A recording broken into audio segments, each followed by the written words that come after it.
Bismillahirrahmanirrahim. Assalamualaikum warahmatullahi wabarakatuh. Gimana kabar ikhwah semua?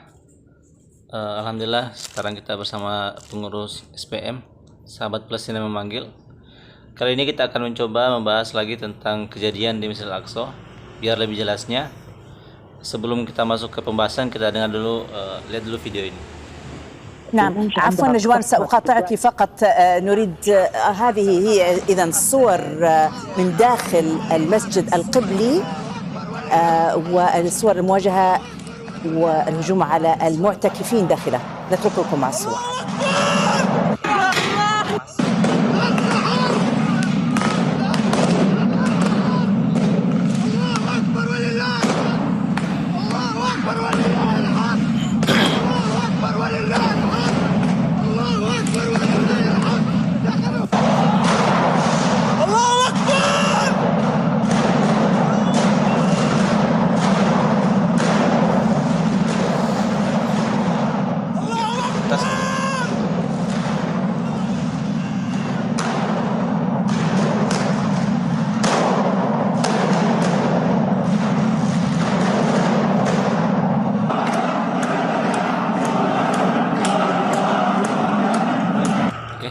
Ustaz, ini kan pas saya baca di ada berita, katanya orang Israel itu menyerang Masjid Al-Aqsa itu karena ada yang bawa petasan, gitu. Ada yang bawa petasan ke dalam, makanya mereka tuh menyerang orang-orang di dalam situ. Itu benar nggak, Ustaz?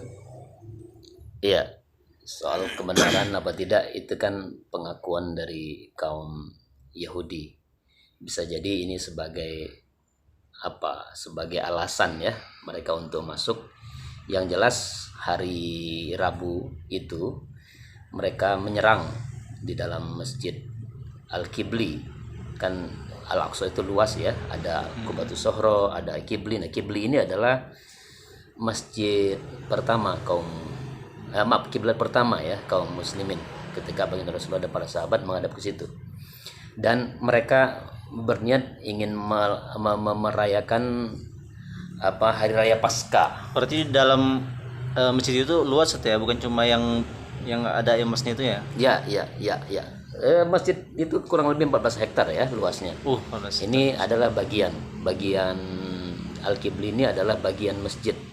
Jadi mereka ingin merayakan hari Paskah. Hari raya Paskah, cara mereka itu begini, Ustaz. Memotong hewan kurban gitu ya di dalam Masjid Al-Aqsa. Hewan kurban? Hewan kurban dalam Masjid Al-Aqsa. Jadi mereka mengganggu orang-orang yang beriktikaf di situ dengan maksud supaya kosong. Masjid ini supaya kosong mungkin ya. Tapi ya begitulah tipikal orang-orang Yahudi. Itu pas dengan hari raya mereka atau gimana, Ustaz? Apakah ada hari ibadah mereka atau? Tidak, banyak sekali momen-momen yang mereka lakukan ya. Nah, salah satunya memang momen sekarang hari raya Paskah. Jadi kalau pertanyaannya benarkah petasan, gara-gara petasan gitu ya, itu mungkin alam bisawab, mungkin ya alasan saja. Yang jelas di balik itu kita tidak tahu, dan apapun yang mereka lakukan hari ini adalah kebiadaban yang luar biasa, yang kesekian kalinya ya, maksudnya yang kesekian kalinya gitu.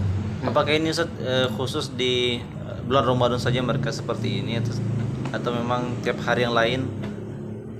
Atau kan biasanya kan Ramadan kemarin juga terjadi seperti. Iya. Di Ramadan memang paling sering. Di bulan suci Ramadan paling sering. Sebelumnya juga ada sih. Misalkan tahun berapa itu yang azan dilarang gitu ya. Kemudian tapi sebelum Ramadan itu terjadi. Sampai berkelanjutan di bulan Ramadan puncaknya gitu. Waktu kaum muslimin dilarang azan dan dilarang masuk masjid. Insyaallah. Itu imamnya itu kemana, Ustaz ya? Tidak kelihatan imamnya di video itu. Imam masjid. Iya. Orang sudah kocar-kacir pokoknya. Dibuat oleh Yahudi. Ya begitulah, brutal gitu Ustaz. Mereka itu ya. Kemudian Ustaz, ada kan tembok ratapan di situ, Ustaz. Ini orang Yahudi itu. Itu mereka bisa masuk ke beribadah juga di situ, Ustaz, dibiarkan atau seperti apa, Ustaz? Oh iya. prinsip Islam itu kan lakum dinukum waliyadin. Jadi agamamu, agama kita, agama kita. Nah, adapun di tembok ratapan, kami pernah berkunjung ke sana gitu ya, ke Al-Aqsa, melihat langsung. Ya, kaum muslimin beribadah di Masjid Al-Aqsa, baik itu di Masjid Kibli yang tadi diserang gitu ya, maupun juga di Qubatus Sohro yang warna kuning, biasanya kubah yang warna kuning. Mereka sholat aman. Nah, begitupun orang Yahudi yang beribadah khususnya hari Sabtu juga tidak diganggu sama kaum muslimin. Ya, tembok ratapan itu tempat parkirnya para nabi dulu ketika naruh buruk dan itu sekarang menjadi tembok ratapan ya. Jadi kalau pertanyaannya apakah mereka aman beribadah, orang Yahudi ya aman. Jadi tidak ada apa istilahnya, dari sisi keberatan ya, semacam keberatan dari sisi kaum muslimin, tidak. Apakah orang-orang Palestina itu bisa masuk ke Masjid Al-Aqsa itu dengan gampangnya atau gimana, Ustaz? Iya, karena memang dikuptasi, kemudian juga negeri ini dijajah, yang semestinya mereka tidak berhak untuk masuk ke dalam masjid tersebut, tapi ya dengan pongahnya begitu mudahnya gitu ya, sehingga sampai dijadiin wisata ya, semacam wisata untuk masyarakat Yahudi gitu ya. Kadang ya maaf mereka pakai busana yang tidak layak ya, masuk ke dalam masjid. Kita tahu masjid itu kan luas, 14 hektar lebih gitu ya, 14 hektar lebih ya, tapi mereka begitu pongahnya dijadiin wisata gitu ya. Orang-orang mereka berbusana yang tidak pantas, seksi gitu, para wanitanya dianggap sebagai wisata biasa saja gitu. Nah, ini yang terjadi ya, karena memang negeri ini berpenduduk 4 juta orang kurang lebih di Yerusalem. Ini kan di kota Yerusalem yang kita sebut dengan Al-Quds ini gitu ya. Dijajah sama mereka. Ini orang-orang Yahudi itu gampang masuk ke Masjid Al-Aqsa ya? Iya, begitu gampangnya. Iya, begitu gampangnya. Tapi kalau orang Palestina, Ustaz, gimana?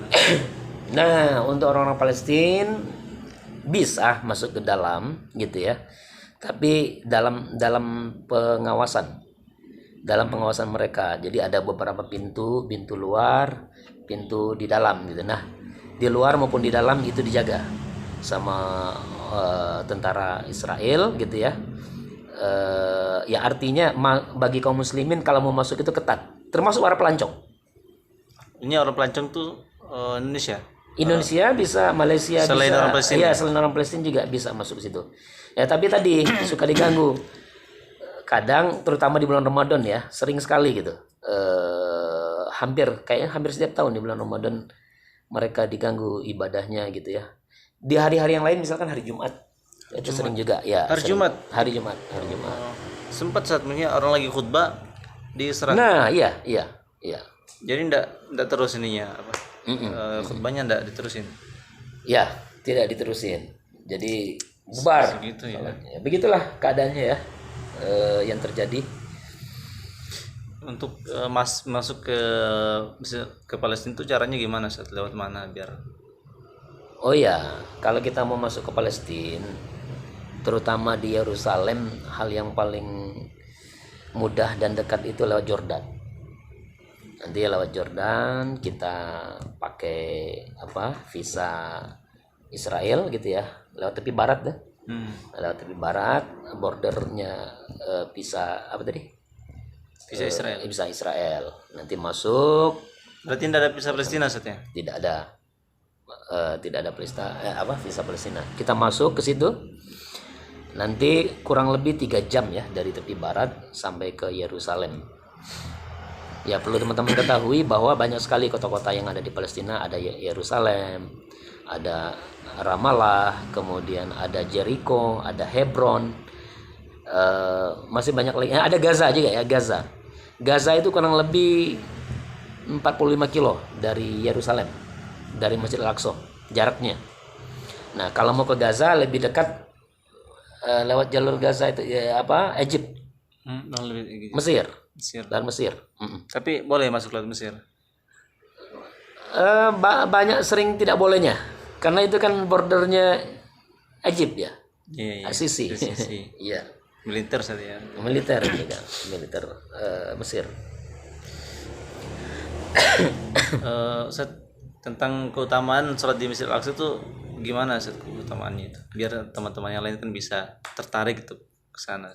Oh iya, suatu ketika sahabiah Maimunah bertanya kepada baginda Rasulullah SAW, ya Rasulullah, apa yang harus kita lakukan dengan Masjid Al-Aqsa? Kata baginda Rasulullah, datang ke sana karena itu adalah padang mahsyar dan sholatlah di sana. Sholat di sana itu bagaikan 500 kali lipat dibanding dengan masjid-masjid yang lainnya. Derajatnya gitu kan, 500 kali lipat. Dan saya bilang memang bertanya lagi, kalau kita tidak bisa ya Rasulullah karena jarak antara Mekah dan Madinah, apa yang harus kita lakukan? Kata baginda Rasulullah, kirim Zaid. Zaid itu semacam minyak, ya, semacam minyak. Dengan begitu kata baginda Rasulullah, maka kamu telah menerangi Masjid Al-Aqsa dan seolah-olah kamu telah datang ke sana. Nah, kalau hari ini mungkin kirim apa yang kita miliki, kirim isi rekening kita, mungkin begitu ya kiasnya gitu. Nah, amalan yang lainnya begini, kalau kita datang ke sana,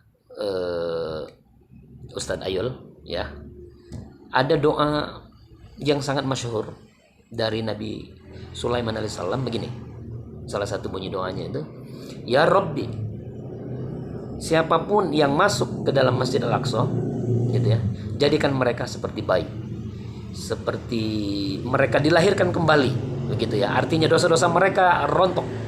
Jadi begitu mulianya Masjid Al-Aqsa ini, gitu ya. Bahkan baginda Rasulullah SAW mengatakan kepada kita,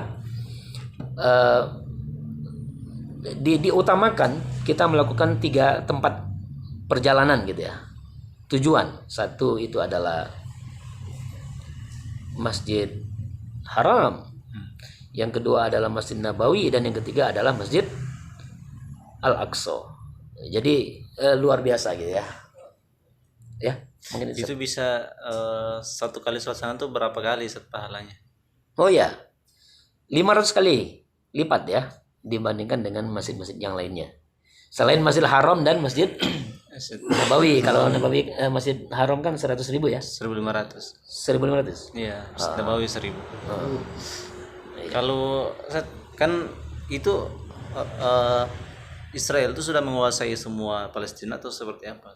Oh iya, khususnya memang sebagian besar wilayah-wilayah Palestina ini sudah dikuptasi ya, sudah dicaplok sama Israel, mulai dari tepi barat, kemudian ke Jericho, Ramallah, Yerusalem, Hebron. Ini kota-kota yang bisa dikatakan sudah dikuasai ya. Kalau kita lihat di peta itu sudah hampir lebih dari setengahnya gitu ya dikuasai. Kecuali Gaza ya. Gaza. Kalau Gaza itu steril dari orang-orang Yahudi. Begitupun di Palestina steril dari orang-orang Gaza. Jadi ya begitulah Sat. Orang berarti kalau orang di Gaza ini kan dia mustakilnya, dia berdiri sendiri setia, tidak dikuasai sama orang Yahudi gitu ya. Yang mana? Di Gaza ini. Iya, ya kalau Gaza. Mereka itu bisa masuk ke orang-orang bisa masuk ke keluar dari Gaza ke Yerusalem atau tidak bisa Sat? Oh, tidak bisa. Jadi orang-orang Gaza tidak bisa keluar. Kalau tujuannya kemana tadi? Ke Yerusalem, ke Yerusalem nggak bisa, tidak bisa. Mutlak ya, tidak bisa itu. Jadi bahaya bagi orang-orang Gaza kalau mereka masuk ke Yerusalem. Ditangkap Sat ya? Ditangkap. Ya, keluar dari daerah Gaza itu langsung daerah bahaya Sat ya? Bahaya. Ya mereka kalau memang keluar mungkin dari Egypt, misalkan ke negara lain ya, bukan ke Yerusalem tujuannya, ke apa, umroh, haji misal gitu ya. Oh bisa. Itu bisa ke Indonesia sekalipun. Oke, kota-kota lain yang ada di Palestina bisa mereka? Kalau kota-kota lain di Palestina, ya tadi susah ya. Ya susah. Saya pastinya kota mana lagi yang mereka bisa kunjungi kalau di Palestina kurang paham juga. Yang jelas berita yang kami dapat bahwa selain Gaza, keluar Gaza dan ke kota yang lain, maksudnya kota yang ada di Palestina itu susah untuk mereka. Itu yang saya tahu ya. Itu yang saya tahu. Kemudian mereka itu di Gaza ini kan sendiri saja. Itu mereka itu punya presiden sendiri atau di bawah presiden Palestina atau seperti apa? Waduh, unik memang. Politik di sana unik, Mas. Jadi kalau kita bahas politik kurang ini juga ya. Ya seperti gini. Kalau secara pemilihan ini kita bicara sedikit politik ya, yang kita tahu bahwa Hamas itu pernah ini kan, ya kita pernah mendengar bahwa politik Hamas pernah menguasai ya.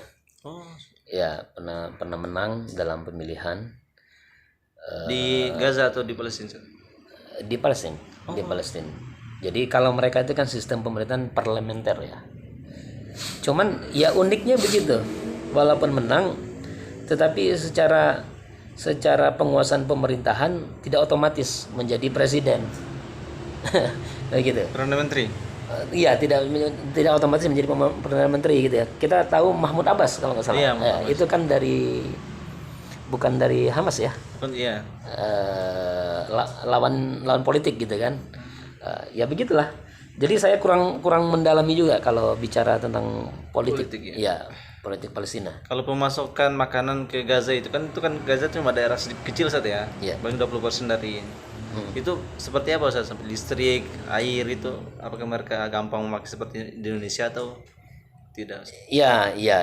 Jadi memang begini, kalau mengatasnamakan kemanusiaan ya, pasokan makanan mungkin dari negara-negara yang mau membantu Gaza. Yang saya pahami ya, alam stop nih, yang saya pahami misalkan Turki.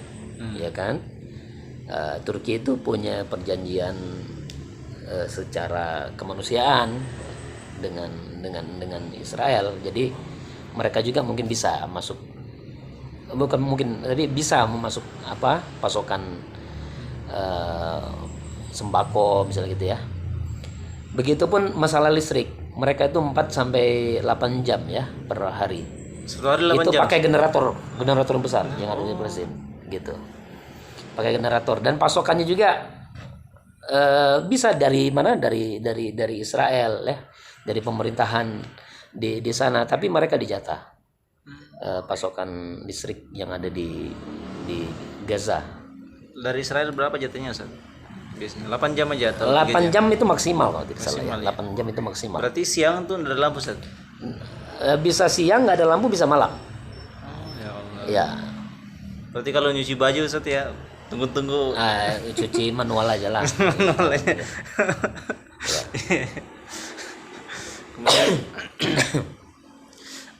itu kan ada di video itu ada orang-orang yang ditangkap Ustaz ya, diikat itu. Itu dibawa kemana Ustaz mereka itu? Oh iya. Itu kan ada tadi pasca ya, ada ajaran Talmud. Sebenarnya bukan disembelih yang diikat itu, tapi mungkin semacam pengkiasan aja kali ya. Jadi mereka diikat di Masjid Al-Aqsa itu. Masjid Al-Aqsa yang khususnya di Kibli gitu ya. Ada yang diikat tuh kan. Nah, al-miswab diikat aja pokoknya. Yang jelas nanti masjid itu dikosongkan, maksud mereka mendatangkan hewan kambing misalnya gitu ya. Mereka akan motong hewan di situ. Di masjid tadi. Ya. Itu ajaran Talmud.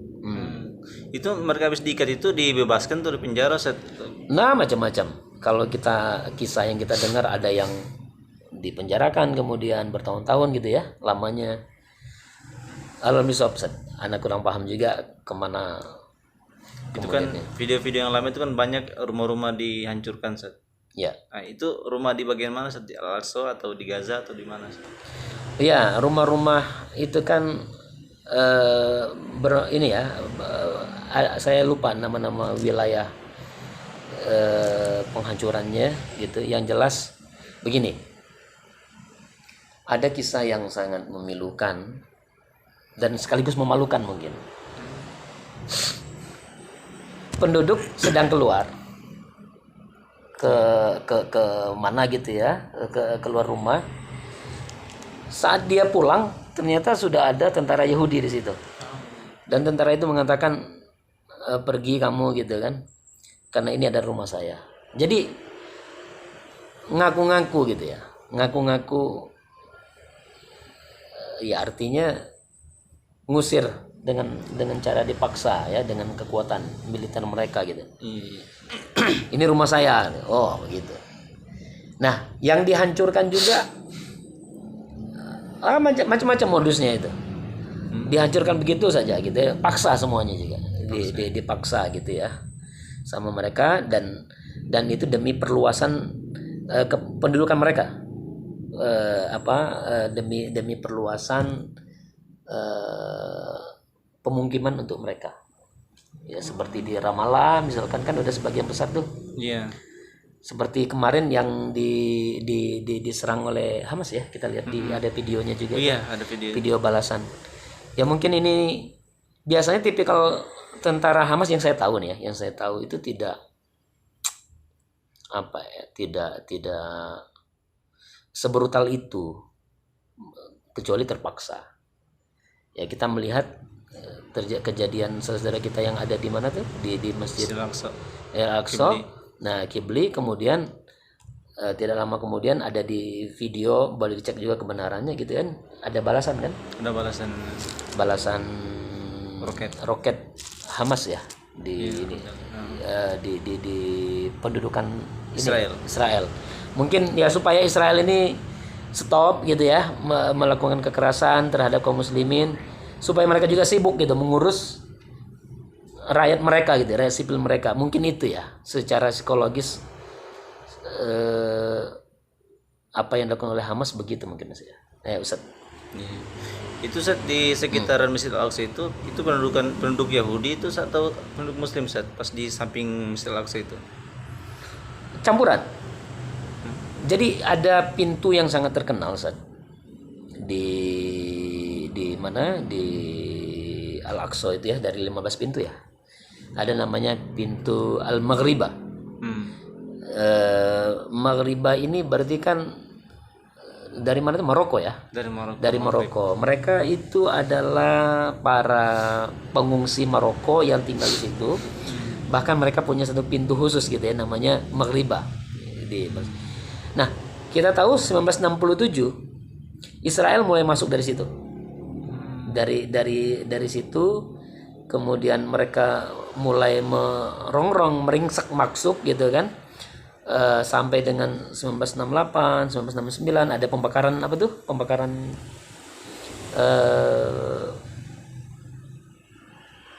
mimbar ya. Mimbar Sulaiman kalau saya. Mimbar apa tuh? Yang ada di Masjid Al-Aqsa. Iya, Masjid Al-Aqsa ya, pembakaran, dan sampai dengan pendudukan sampai hari ini. Nah, jadi di daerah di sebelah pintu tadi saya bilang Maghribah ini udah bisa dikatakan sudah menjadi pemukiman orang Yahudi di situ. Orang-orang Muslim tuh mereka jual nggak sih tanahnya itu ke orang Yahudi atau gimana sih? Sampai Masjid Al-Aqsa itu? Iya, alhamdulillah saat di sana itu ada badan wakaf namanya. Mereka tuh jual ke Yahudi atau gimana sih? Nah, jadi enggak sengaja dibuat semacam badan wakaf oleh kaum muslimin yang ada di sana gitu ya. Supaya begini, kalau memang ada orang dengan terpaksa harus menjual tanahnya, maka juallah di badan wakaf tersebut. Karena menggiurkan Zat, ya menggiurkan bagi orang-orang Palestina. Bahkan kita dapat cerita ada yang menawarkan 1 miliar ya per meter katanya gitu, tanahnya itu. Bahkan dia udah tulis aja sendiri, cek gitu, mau berapa gitu kan. Saking punya hasrat yang sangat besar ya Yahudi itu untuk menguasai Palestina di Yerusalem gitu. Mereka berani bayar miliaran. Nah, inilah yang dikhawatirkan oleh kaum muslimin, sehingga mereka membuat badan wakaf yang ada di Palestina. Siapa memang dengan terpaksa harus menjual, juallah ke situ. Tapi mereka jual nggak? Nggak kan? Tidak, kalau ke Yahudi tidak. Yahudi tidak dijual ya. Ya, ke badan wakaf mungkin. Walaupun ditawar berapa mereka tidak akan jual. Ya, karena sudah ada badan wakaf itu juga kan. Ya. Nah, ini bagian daripada strategi ya.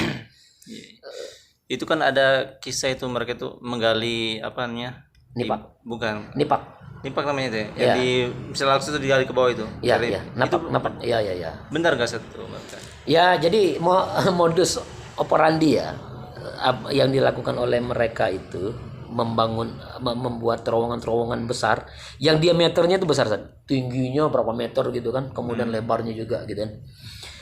Ini modus, alasan mereka satu, ingin mencari Haikal Sulaiman. Haikal Sulaiman itu semacam apa? Semacam majelis, tempat duduk-duduknya Nabi Sulaiman, ngisi majelis, ngisi materi apa gitu ya terhadap kaumnya. Nah, itu sudah tidak ada Haikal Sulaiman itu. Sudah entah kemana gitu ya. Yang menurut versus mereka Haikal Sulaiman itu mimbar Ustaz ya? semacam majelis. Oh, majelis. Iya, majelis. Jadi tempat khusus. Bukan hanya mimbar saja, tapi majelis. Tempat duduknya Nabi Sulaiman bersama dengan para jamaah gitu ya, jamaat. Iya. Begitu. Nah, kemudian yang menurut versi orang Yahudi itu tenggelam. Dan mereka mengklaim bahwa kami ingin mencari situs itu. Situs nenek moyang kami. Gitu ya. Itu Nabi Sulaiman. Nah, dengan apa cara digali gitu ya. Dibuat terowongan. Ini bahaya, San. Ini bahaya. Lubang-lubang itu bahaya. Jika ada gempa, sangat dimungkinkan itu meruntuhkan apa? Masjidil Aqsa. Nah, yang ini mereka ingin bangun lagi yang namanya Haikal Sulaiman, sinagog ya, malah. Sampai segitu ya. Berarti daerah situ maksudnya orang-orang Yahudi situ tempat ibadahnya Ustaz ya. Iya. Orang Nasrani juga situ ya. Orang Muslim juga situ. Itu toleran dalam situ ya. Ya, toleransi. Lakum dinukum waliyadin tadi. Iya. Ke tembok ratapan saat itu. Oke. Pernah lihat saat itu. Oh iya. Tembok ratapan ya. Sebagaimana namanya kalau muslimin bilangnya the buruk wall. Tembok buruk. Kenapa dibilang tembok buruk? Kalau bagi kita ya kaum muslimin. Karena dulu ketika baginda Rasulullah Isra Mi'raj dari Mekah ke Al-Aqsa yaitu Palestina menggunakan buruk kan. Kemudian diikatlah buruk itu di tembok tadi. Ya. Nah, semenjak pendudukan tahun 1967 oleh Yahudi ini sudah menjadi beralih fungsi. Ya, dialih fungsikan sama orang Yahudi bukan lagi sebagai parkir, tapi dijadiinlah tembok yang itu tempat untuk meratap. Tempat mereka untuk meminta, menangis, terseduh-seduh bisa jadi gitu ya, menangis di tembok itu.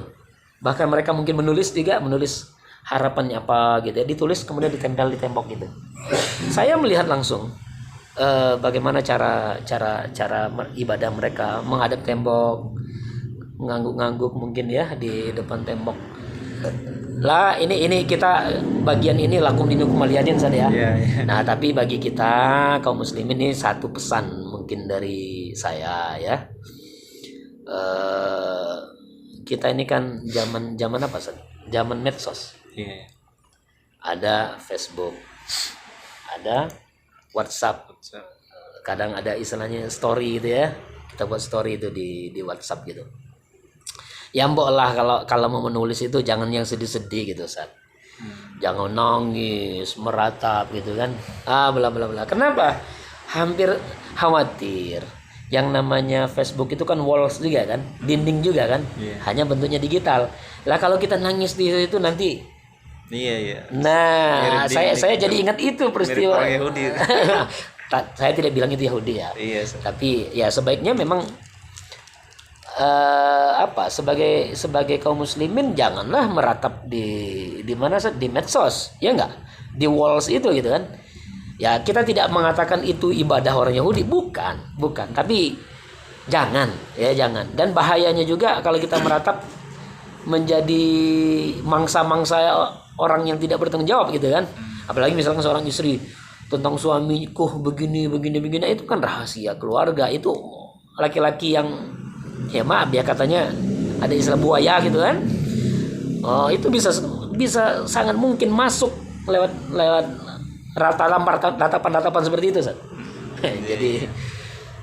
Jadi lebih baik itu ya meratap ke Allah. Iya, jadi kalau saran saya kalau sudah di walls-nya Facebook kemudian ini yang happy saja lah. Iya nggak, Ustaz? Setuju saya, happy gitu kan. Kembali ke orang Yahudi, Ustaz.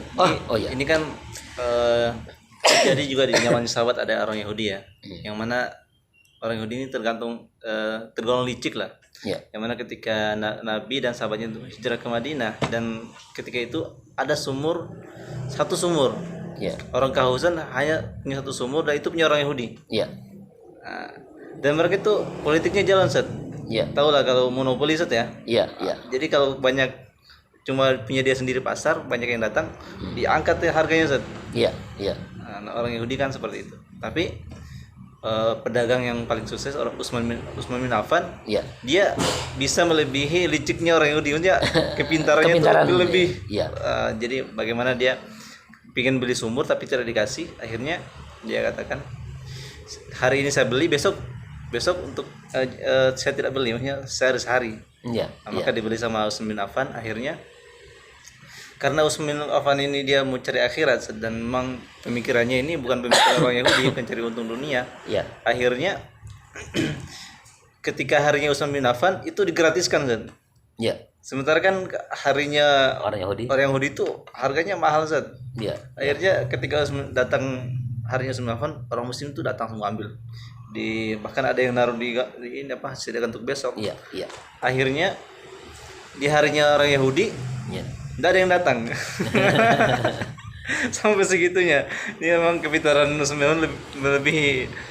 Dan kita itu harus seperti itu, harus seperti Utsman bin Affan yang melebihi orang Yahudi. Akhirnya orang Yahudi itu menjual sekalian ke Utsman bin Affan dengan harga yang murah. Iya, iya. Jadi sekarang ini masih ada sumur itu punya wakafnya Utsman bin Affan, itu masih ada di Madinah kalau melihat. Iya. Untuk donasi ke Palestina itu seperti apa, Ustaz?